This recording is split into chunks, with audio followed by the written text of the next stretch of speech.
Good evening. How are you all today? Anyway, before I go to sleep, I'm checking all the certificate that I collected since I was young. This is the certificate that given to me by Ambassador Princesa 2015, May 15, 2015. This certificate is about financial literacy training. This certificate is my favorite to all of the certificate I collected. This is dressmaking.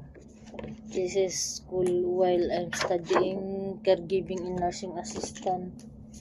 All of this from Global Church Institute. This one. And this one, Global Church also sa CSSD and BLS training. And this one, all of this in Global Church. This one in the church because all the training in the church is I already finished all the training from basic 1-1 to Kairos, the missionary training. This one all is in Global Church, CSSD and BLS training certificate. This one, BLS training certificate. This one certificate of when I studying computer, Microsoft Basic and Advanced here in Abu Dhabi also. This one in 2000, what year is this? 15 also.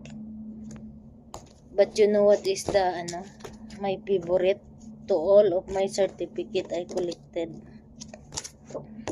This one, the certificate of Pinoy Wise financial literacy training. You know why? This certificate I learned how to budget, how to save, how to invest, and what is the importance of insurance. All what I learned in this training, only three days training, I apply it into my life. I learn how to budget, to save, and to invest, and the importance of insurance and all the investment. I apply this all in my life.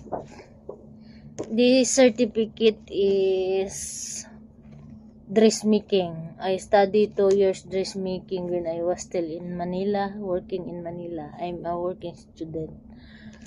2 years. If I continue studying dressmaking, I'm gonna be a fashion designer, but I'll stop because I'm coming here in UAE. See?